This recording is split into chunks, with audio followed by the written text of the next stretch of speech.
Chapter 7 is focusing on the road to revolution 1763 to 1775. This is all the necessary preparation for the American colonies to be ready to declare their independence from Great Britain. Now, to start with, the roots of revolution. To begin, the Americans who had come to the New World, or the immigrants who had come to the New World, had an independent spirit to start with, simply because in order to give up everything back in Europe, they had to have that independent spirit to come here, to question those old ways. So the American stock that was here to begin with was already built with this independent spirit. Now, going on back in Europe at this time, new ideas of government were going on, this idea of republicanism, and this is little r, as opposed to big R, which would mean the political party Republicans. But this little r republicanism, this is a new idea about government, that citizens should really participate in the government, that they should put aside selfish needs, their own personal desires, to really do what is necessary for the good of the whole. This absolutely was a revolutionary idea, because at the time the standard was monarchy instead of having people actually participate in the government. Also going on at this time, this group of radical Whigs, particularly back in Great Britain. This is a group of high-minded British thinkers. They're against the monarchy. They're against any sort of government that consolidates all of its power in one area. There's a lot of fear of corruption and a trampling of the people's rights as a result of all this power being consolidated in one area. So all of these ideas that are starting back in Great Britain, and a lot of it has to do with the Enlightenment that's going on at the time as well, is starting to slowly filter over into the American colonies and impact the way that Americans started to see the role of government.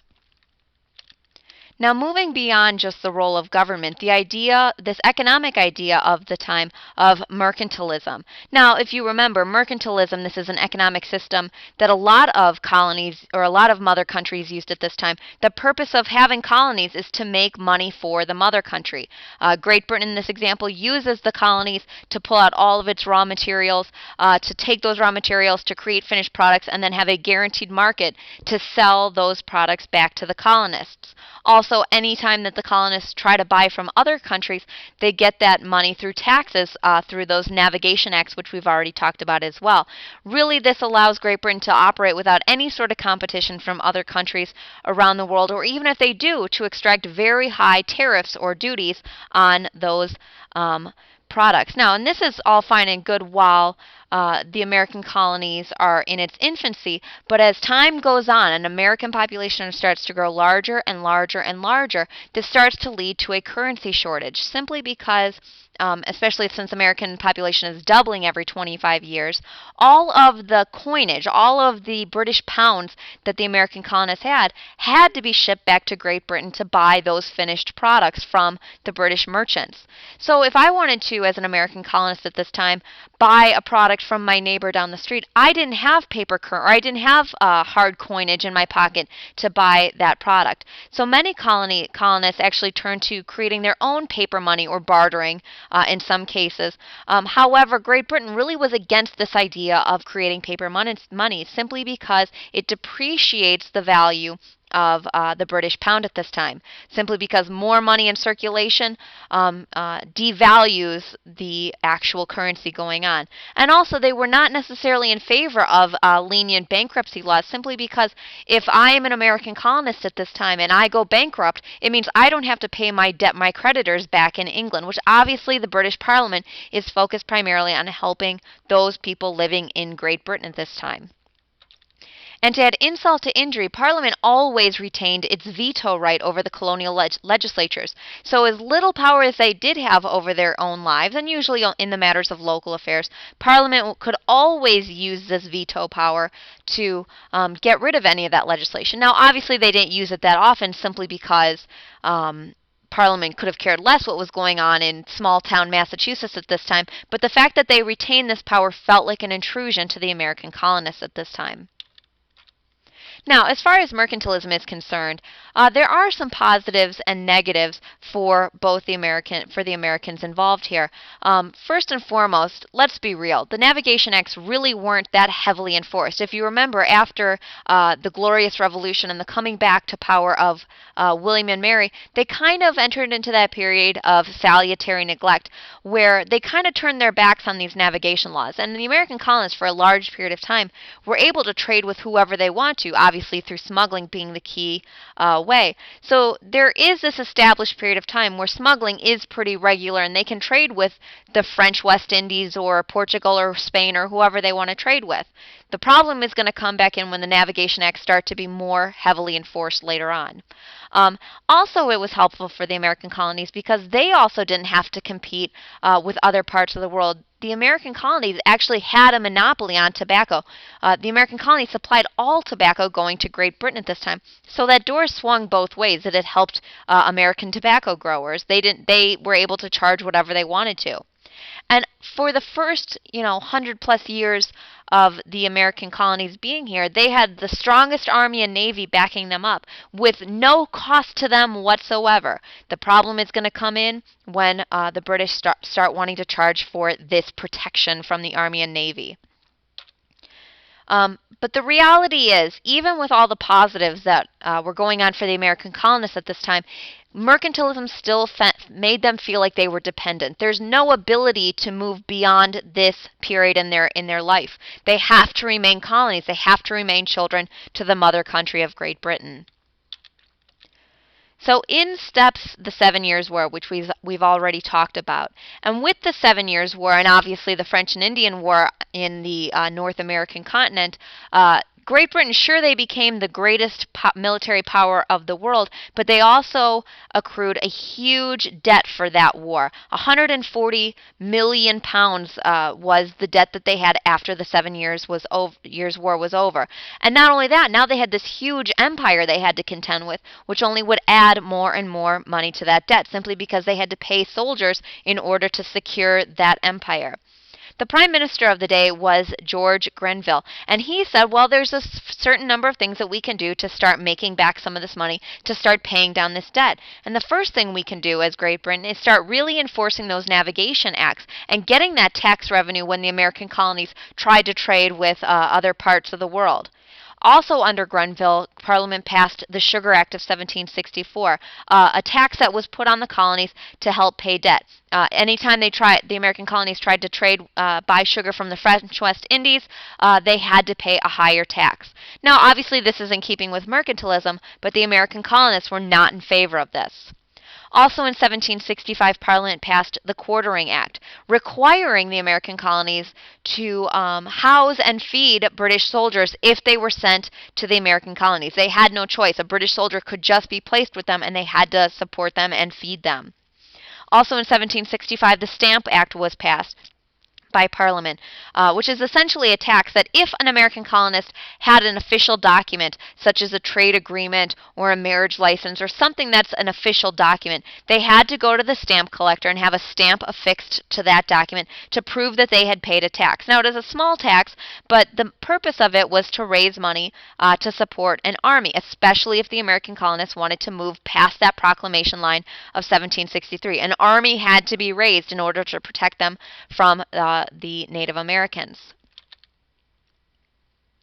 But from the American perspective, it wasn't a matter of how much money that they were being charged. It wasn't a matter of the protection to move westward. It was the principle of the matter, that they were being unfairly taxed without any say in their government, that idea of no taxation without representation. The American colonists couldn't send members to Parliament to act on their behalf, so they felt that it was a matter of principle that their liberties were being violated.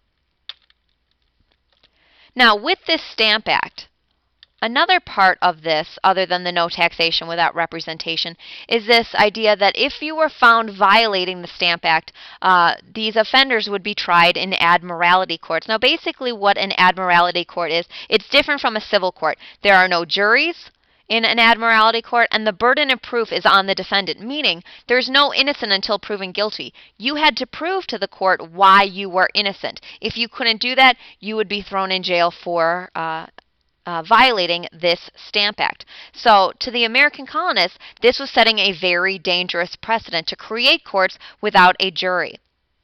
Also, many Americans didn't understand, why do we need more troops? Aside from moving west, why are they posting all of these troops in towns like Boston and elsewhere? The French are gone. What reason could we possibly need to have this much quote-unquote protection? And obviously that no taxation without representation is a huge rallying cry for the American Revolution. That if they want to tax us, we need to be able to elect members of parliament that have our back in this.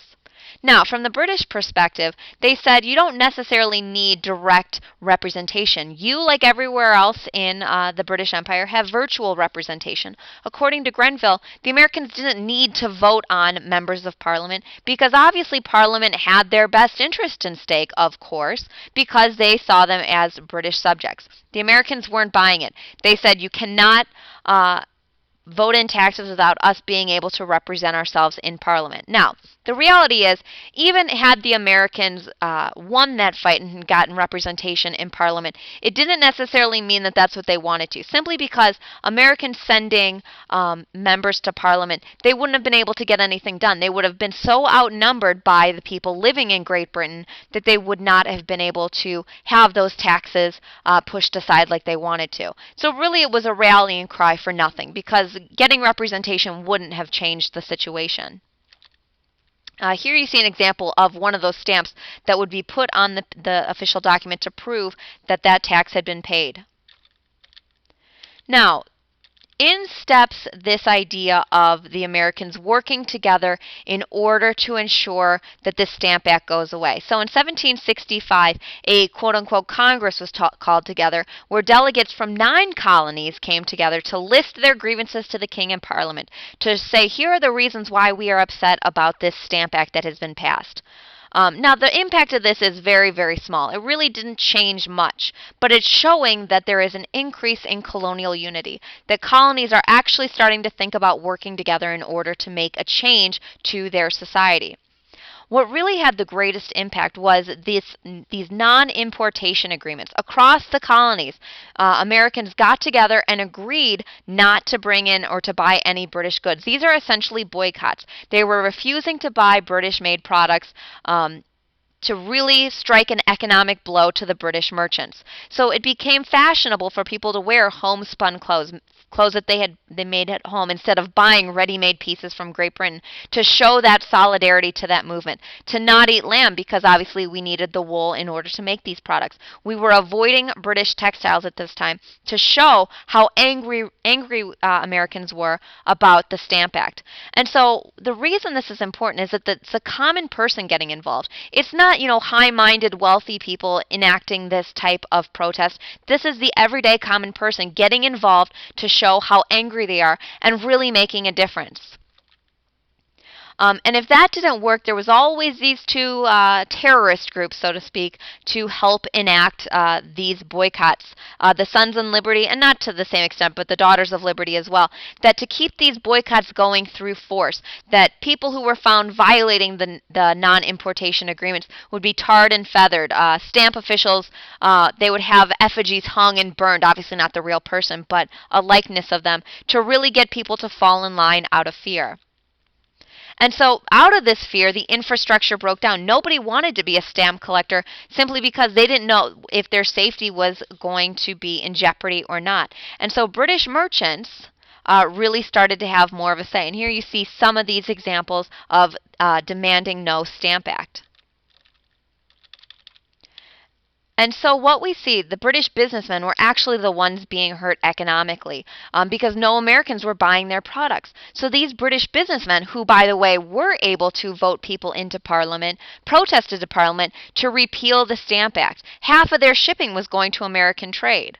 And yet none of these Americans were buying their products. So they were getting hurt in the pocketbook. So unwillingly, Parliament repealed the Stamp Act, but they're still angry about it. Why shouldn't 2 million Americans have to pay for a third of their defense? Why shouldn't they have to do that? But nonetheless, they caved to these British merchants and repealed the Stamp Act, but instead passed the Declaratory Act.